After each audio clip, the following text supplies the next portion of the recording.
কি? হ্যাঁ, এরকম পায়চারি করতেছো, মুখটা বেজার করে? কি নিয়ে তো চিন্তা করতেছো? চিন্তার কি আর কোনো শেষ আছে মাইলা? আচ্ছা, বিষয়টা না তোমার কি মনে হয় কত? কোন বিষয়টা? টগরের এই ফিট খাওয়ার বিষয়টা? আরে না, টগরের ফিট খাওয়া তো ওটা 100% ভং ধরেছে, সেটা আমি কি বুঝে গেছি, বহুত আগে বুঝে গেছি। ওটা ফালতু বিষয় না।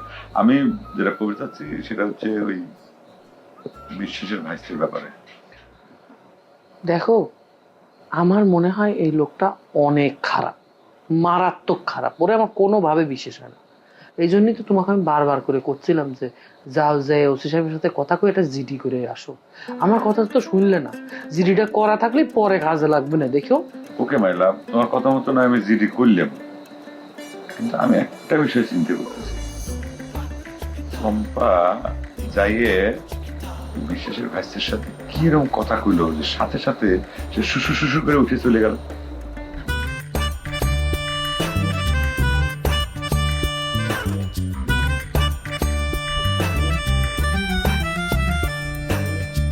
নিয়ম মাইনা কেউ চলে না, সুযোগ পাইলে কেউ ছাড়ে না। হেই, গোলমাল আর তাল বাহানা, তর্কে কেউই হারতে চায় না। আজব ঢঙ্গে চলছে সব দেখো না। হেই, উচিত কথা কহিলে সব বেজার হইয়া যায়। কেউ জানে না কার মন কি চায়, দ্বন্দ্ব লাগলে হিটলার হইয়া যায়। কেউ জানে না কার মন কি চায়, দ্বন্দ্ব লাগলে হিটলার হইয়া যায়।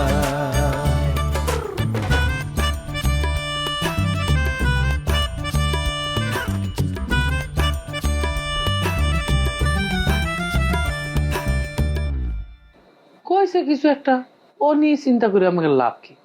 তাছাড়া চম্পাক তা গুলি করেছিল না, মনে হয় চম্পাক দিকে ভয় পাইছে। এটা কি ধরনের কথা বলছো? আমি কতবার তা গুলি করার জন্য আমি অর্ডার মানে হুমকি দিছি, কই সে তো আমাকে তো ভয় করে নাই। ও হয়তো বুঝিছে যে তুমি খালি উঁচু করে বন্দুক উঁচু করে ভয়ই দেখাবা, গুলি করবা না। কিন্তু চম্পার গুলি তো সে একবার খাইছে।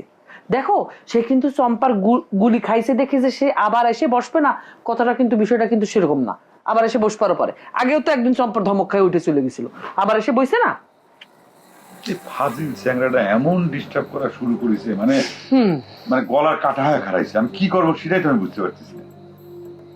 তোমাকে আমি একটা কথা কইতাম, আমার কথাটা শোনো। এত টেনশন করো না, তুমি অনেক বেশি টেনশন করতে চাও এই চ্যাংড়াটি। এই চ্যাংড়াটি এত টেনশন না করে ওর নামে একটা জিডি করো। জিডি করে নিশ্চিন্ত হয়ে তুমি তোমার প্ল্যান মাফিক কাজ করতে থাকো, তারপর দেখো না কি হয়। জিডি তো করাই থাকলো। মাইলাভ, তোমার এই বুদ্ধিটা কিন্তু আমার পছন্দ হয়েছে। যেটা করে ফেলা দিলাম, এর ওপর তীক্ষ্ণ নজর রাখা হইলো, আমরা আমাদের কাম যেভাবে খুশি স্বাভাবিক গতিতে করতে থাকি। Good good decision. ও, তোমার তো একটা কথা কয় নাই। আম্মা হচ্ছিল ওই চম্পার বিয়ের ব্যাপারে। আম্মা চম্পার বিয়ে দিয়ে দিবে চাই। এখন বিয়ে দিয়ে দিতে পারছে কি? ওই বিশেষ বাইশের বয়? আরে না, বিশেষের ভাইসের ভয় কিসের জন্য হবে? চম্পার তো বিয়ের বয়স হয়েছে, আজ হোক কাল হোক বিয়ে তো দেওয়াই লাগবে, তাই না? তা তো লাগবেই, তা তো লাগবে। দাও, দেখো যেটা ভালো মনে করো করো। কিন্তু আমার কথা হচ্ছে, যা করবা চম্পার সাথে একটু কথা কয়ে নিও, মানে ওর সাথে আলাপ আলোচনা না করে কোনো কিছু করার দরকার নেই। আর এমন কিছু তাড়াহুড়া করে যেন আমরা না করি যেটাতে মনে হয় যে চোরের উপর রাগ করে আমরা মাটিতে ভাত খাচ্ছি। না না, সেরকম কিছু হবে না। আম্মার সাথে আমার ডিটেল কথা হয়েছে। এখন আম্মা যেটা করছে, মানে আমাদেরও যেটা শর্ত যে খালি বোনের বিয়ে দিলে তো হই না, পাত্রের তো ঘর জামাই হিসেবে থাকা লাগবে। ও, তা আম্মার মানে খালাতো ভাইয়ের বেটা লাবু নাম, তা তার কথা আম্মা প্রস্তাব করেছে। যদি হয় তুমি একটু চম্পার সাথে একটু সুন্দর করে বুঝায় একটু কয়ে যাতে রাজি না হয়, বা কিরকম কি হয় ওর মতামতটা তুমি জানো। আর আমি জানবো। তুমি জানো, তুমি ভাবি, তুমি গার্জিয়ান, তোমার সাথে তো খোলামেলাও কথা কবি, আমাদের সাথে কথা বলতে হয়তো একটু লজ্জা টজ্জা পাবে পারে। টাকা হবে। তুমি মন খুলে ওর সাথে একটু কথা কয়ে মতামতটা জানিয়ে আমাকে জানায়, আমি আমাকে জানাবো। তারপর যদি হয় সবকিছু বিয়ে করো। এখনই যাবো? এখন না, এখন যাবে কিছু, তোমার সুবিধা মতো তুমি কথা কবে, তোমার ননদের সাথে তুমি কথা কবে, এখনই যাওয়া লাগবে তোমার নাকি? না, তাহলে এখন কি করবো? মাই লাভ।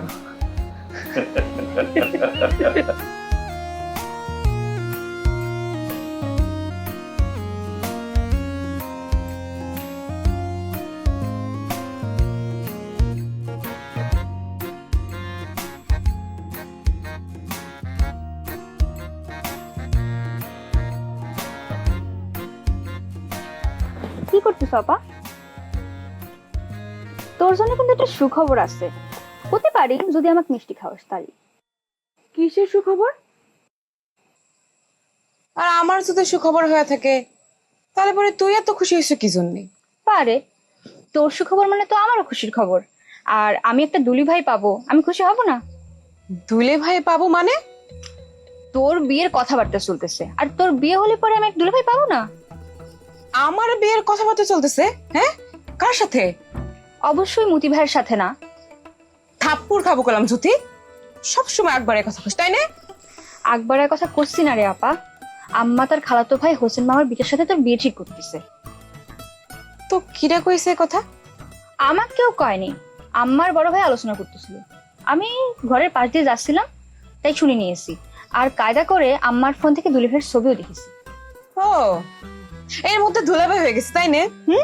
তাহলে পরে এক কাম করি, আম্মা কইয়া তার সাথে তোর বিয়ের ব্যবস্থা করি। সেটা তো সম্ভব হবে না রে আপা। বড় বোনকে রেখে তো আর ছোট বোনের বিয়ে হবে না। আর বিশ্বাসের ভাসতে তো আমাকে কিডন্যাপ করতে চায়নি, চাইছে তোকে। ও, এতক্ষণে আমি বুঝতে পারছি। বিশ্বাসের ভাস্তের ভয়েই আমাকে বাড়ি থেকে তাড়ানোর প্ল্যান করতেছে। না রে আপা, বাড়ি থেকে বিদায় করতেছে না, তোকে আর আমাকে বিয়ে দিয়ে এই বাড়িতেই ঘর জমাই রাখবে। আর এটাই হচ্ছে এই বিয়ের একমাত্র শর্ত। তা হোসেন মামার সাওয়াল কি ঘর জামাই থাকার শর্তে রাজি? সেটা এখনো জানি না, তবে তোকে দেখলে যে কোনো শর্তেই রাজি হয়ে যাবে। বিশ্বাসের ভাসতে তোর এমনি এমনি পাগল হয়নি। খবরদার, দাঁত বাই করে হাসবো না। আচ্ছা ঠিক আছে আপা, হাসবো না। তবে যাই কইস আপা, দুলি ভাইয়ের ছবিটা দেখেছি, খুব একটা পছন্দ হয়নি আমার। তার থেকে আমাদের মতি ভাই যথেষ্ট হ্যান্ডসাম। কেরে জ্যোতি, আমি কি তোর কাছ থেকে জানবার চাইছি মতির চেহারা কেমন? আমার কি চোখ না? আমি কি চোখকে দেখি না? আমি কি তোর কাছে বুঝতে চাইছি কার চেহারা হ্যান্ডসাম? আমি কি বুঝি না?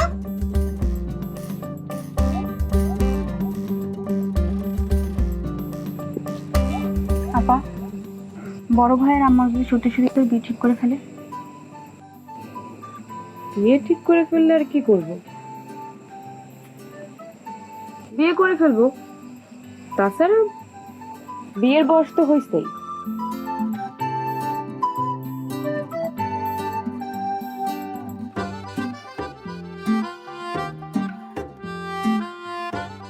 আচ্ছা ভাই, এই রুমটা বড় হবে তো? আচ্ছা আচ্ছা আচ্ছা, শোনেন একটা কথা কই, আমরা বিছানায় শুয়ে সাগর কি দেখতে পাবো? এরকম ব্যবস্থা কি আছে ওই রুমের ভিতরে? হ্যাঁ, বাহ বাহ বাহ বাহ, বেশ। জি, আপনি চিন্তা করেন না, সকালবেলায় আমি অ্যাডভান্স করে দিচ্ছি। জি জি জি, আচ্ছা, আসসালাম।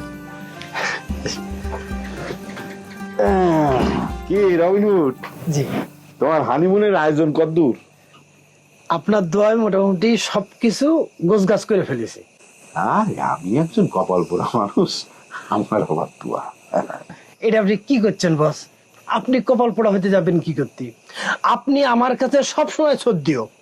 সেই শ্রদ্ধার জায়গা থেকে আপনি আমার জন্য দোয়া করবেন যেন আমাদের হানিমুনটা সঠিকভাবে সার্থক হয়, সুন্দর আর মধুর হয়। না, সেটা ধরো সঠিকভাবে সুন্দরভাবে করতে চাইলে তো তোমার যেটা দরকার সেটা হচ্ছে টাকা। জি, তা তোমার তহবিল যেটা ছিল সেই বাজেটটা কি পাস হয়েছে? না, ওই অফিসিয়ালি কোনো কিছু পাস হয়নি, তা আনঅফিসিয়ালি আম্মা যেটা দিতে চাইছিল ওইটাই পাইছি। ওইটাই দিয়ে মোটামুটি কামটা চালাই নিয়ে চলে আসতে হবে এই আর কি। তাহলে বলে তো তোমার হানিমুন সার্থক, মধুরও হবি। আসল কথা হয়েছে যে তুমি তো একটা রাজটিকা নিয়ে এবারই জামাই হয়েছো, মানে তোমার শাশুড়ি আছে, সে তহবিল থেকে দিচ্ছে। আমার শাশুড়িও নেই, আমার কোনো তহবিলও নেই। সময় বদলে যায়, কিন্তু আভিজাত্যের মানে একই থেকে যায়। স্মরণের ছোঁয়ায় তোমার উপমায় বদলে দিলে যে আমার।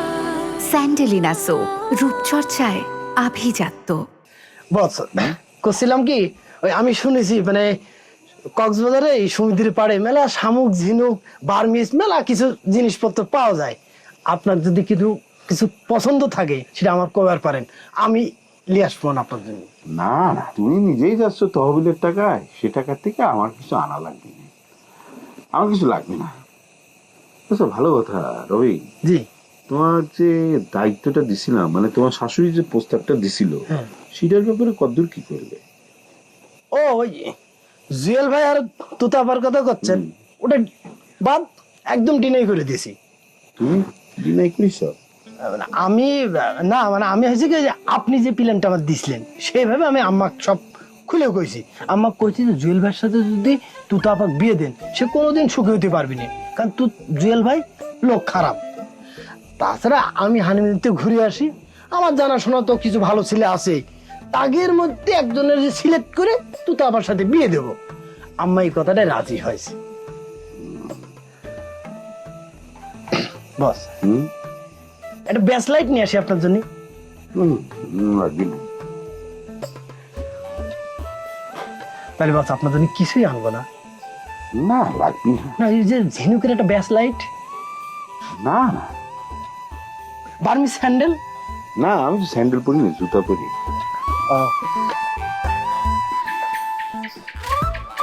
আম্মা, আমার তুমি ডাকিছ? হয় রে, ওই তোর হোসেন মামার সাথে কথা হয়েছে। আচ্ছা। আমি যখন ফোন করেছিলাম তখন তুমি ধরবা পারে নাই, পরে দিয়ে উনি আবার ফোন করেছিলেন। বাবা আম্মা, তুমি তো দ্রুত গতিতে কার্যক্রম শুরু করে দিছ। বাবা রে, বিয়ের চিন্তা ভাবনা যখন করেছি তখন দেরি করার কি ঠিক হবি? সেটা অবশ্য ঠিক কথাই কইছো আম্মা। আচ্ছা আম্মা, এটা কি পাত্রের ছবি? লাবু? হয়। ইয়ে আম্মা, তুমি কি মামার কাছে কি চম্পার বিয়ে ডাইরেক্ট প্রস্তাব দিয়ে ফেলাইছো? আরে না না, এখনো পর্যন্ত তো কইনি। এতদিন পরে কথা কইছি, ফট করে কি আর তার বেটার বিয়ের প্রস্তাব দেওয়া যায়? সেটা অবশ্য ঠিক কথা। ডাইরেক্ট যদি তুমি প্রস্তাব দিয়ে দিতে যে তোমার মেয়ের সাথে তার তাহলের বিয়ে দিবে চাও, সে হয়তো ভাবতে পারতো যে আমরা মনে হয় মানে পানিতে পড়ে গেছি, মানে আমাদের বোন আমাদের কাছে গলার কাটা হয়ে গেছে, তাই না? সেই জন্যই তো চম্পার বিয়ের কথা ধারে কাছেও আমি যাইনি। খুব ভালো করেছে। তোর মামা কইছে তার বেটাক নিয়ে বেড়াবার আসবার, আসুক, তারপর তার চাল চলন দেখি, কথাবার্তা কই, চম্পাও দেখুক। সেটাই, দুজন দুজনে পছন্দ করুক। আমি তোমার বৌমার সাথে এই বিষয়ে কথা কইছি, বুঝছো? তোমার বৌমাও খুব খুশি হয়েছে, এবং সে যে কথা করছে যে আমরা যেন চোরের ওপর রাগ করে মাটিতে ভাত না করার ব্যবস্থা করি। মোট কথা চম্পা রাজি হলি পরে, তারপরে চম্পার মতামত নিয়েই আমরা যেন আগাই, এই কথাটা সে কইছে। আমি তোমার বৌমা কিন্তু সাপোর্ট করেছি এই কথা। একদম খুব ভালো কাজ করছিস তুই। বৌমা কয়ে দিস চম্পার সাথে যেন ভালো করে কথা কয়ে বুঝে নেয়। অলরেডি আমার সবকিছু কওয়া হয়ে গেছে, সে চম্পার বুঝায় কই, এ না তুমি চিন্তা করে না। ও আম্মা, তোমার বৌমা একটা পরামর্শ দিচ্ছে, বুঝছে কি, যে ওই বিশ্বাসের ভাইস টেকনের জন্য আমরা কোনো টেনশন না করি, আমাদের ভবিষ্যতে যে পরিকল্পনা আছে, যে প্ল্যান আছে, সেসবগুলো যেন আমরা সাকসেসফুল যেন আমরা আগায় যাই। হ্যাঁ, তা এই কথা করার পর এই প্রস্তাবটা আমার কাছে খুব ভালো লাগছে। আমি চিন্তা করলাম যে আমাদের তো একটা বহুদিনের প্ল্যান আছে, ওই যে আব্বার নাম ফলকটা উন্মোচন করা, তা এটা আমি করবে সে আম্মা। এই তো একদম আমার মনের কথা কইছু। আমিও তো চাই যে তোর বাপের নামে রাস্তার নামটা হোক। এবার আর কোনো দেরি হবে না আম্মা, আমি তোমাকে কথা দিচ্ছি, ডিসিশন ফাইনাল। আমরা যত দ্রুত সম্ভব আব্বার নাম ফলকটা উন্মোচন করব, রাস্তার নাম দেব মধু সরকার সড়ক। ঠিক আছে না আম্মা? তুমি একটা দিন ঠিক করে দাও, সেই অনুযায়ী 3 দিন ব্যাপী অনুষ্ঠান করবো কিন্তু। আচ্ছা আচ্ছা। তোমার গান বাজনা হবি, তারপরে তোমার পোস্টার, কার্ডমান, মেলা কিছু ছাপানি লাগবে, বিভিন্ন হ্যাঁ আর্টিস্ট, শিল্পী টিল্পী, ঢাকার থেকে কিছু শিল্পী নিয়ে আসবে, গান বাজনা, মানে গ্রামের ভিতর 3 দিন ব্যাপী একটা হুলস্থুল বাতাস। একদম ঠিক আছে আম্মা? দেখি এই যে দেখ আম্মা, দাড়ি মাথায় মাথায় এরকম সাদা দাড়ি হালকা, এটা একটা স্টাইল। এটা কিন্তু মাথায় চুল কেউ কি মাথা নাইরি করে ফেলাইছে নাকি? মাথা নাইরে করে ফেলাই না, মাথায় হয়তো চুল ছিল না, পরে দিয়ে ফেলাই দিছে। ওটা তো অসুবিধা নেই, মাথা চুল দিয়ে আমরা ধুয়ে ধুয়ে পানি খাবো। উপরের ছবিটা কিন্তু চিকন লাগতেছে, আবার এই ছবিটা তুমি দেখো, এই ছবিটা কিন্তু একটু চালটা মাশাআল্লাহ সুন্দর আছে, সেটা কম। হ্যাঁ,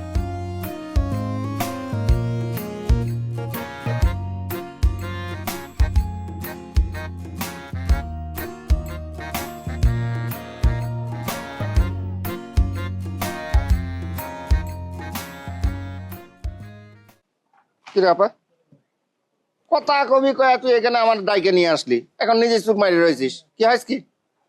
কি হয়েছে সেটা আমাকে জিজ্ঞেস করতেছিস? আশ্চর্য, তুই আমার দায়কে নিয়ে আসলি কি কবি কয়া, এখন উল্টো আমাকে তুই জিজ্ঞেস করতেছিস। এসব কি শুনতেছি রে মতি? তুই নাকি বিশ্বের ভাইয়ের সাথে বেইমানি করিস? আমি বিশেষ বাড়ির সাথে বেইমানি করতেছি? আরে আপা, আমাকে বিশেষ বাড়ি থেকে বাইর করে দিয়েছে নাকি? নাকি আমার বাপ নায়েব বিশেষ আমাকে ত্যায্য পুত্র করেছে? কোনটা? যেটা শুনতেছি তা যদি সত্যি হয় না তাহলে তো তাই করা লাগবে। আশ্চর্য তো, দেখে কাপা কার কাছ থেকে কি শুনেছিস আমি জানি না, তবে কোনো কিছু সত্যতা না জানে আমাকে এইভাবে ফাঁসির মঞ্চ দাঁড় করানো তো ঠিক হচ্ছে না। কি হয়েছে কি কত? সর্দার বাড়ির মেয়ে চম্পার সাথে নাকি তোর সম্পর্ক? সম্পাক? আমি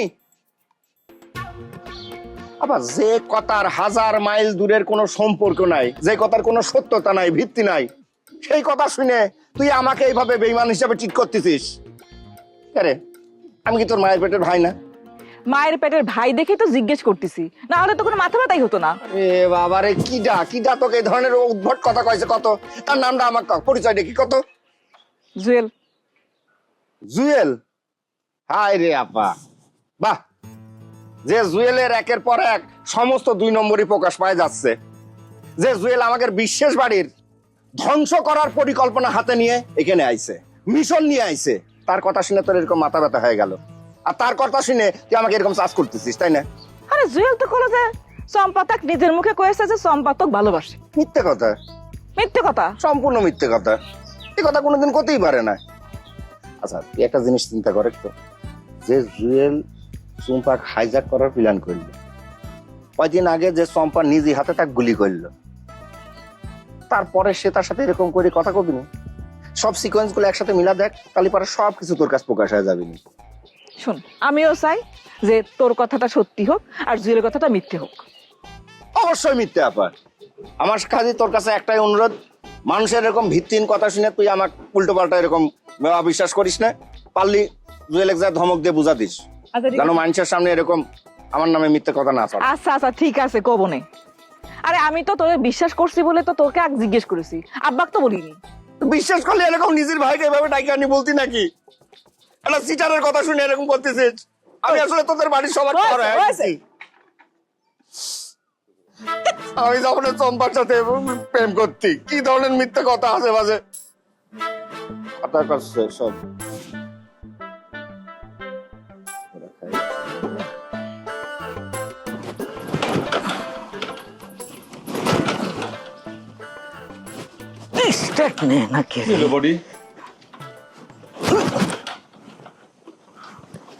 ভালো হুন্ডা খাড়া করে তুলাম, এখন স্টার্ট নিচ্ছে না কিসের জন্য? পিলাগে মনে ময়লা জমিছে স্যার। পিলাকে ময়লা জমিছে, পিলাক সাফ করো, নাকি সেটাও সাফ করতে পারো না? পারি কি না পারি স্যার, আগে চেষ্টা করে দেখি। করো, চেষ্টা করো।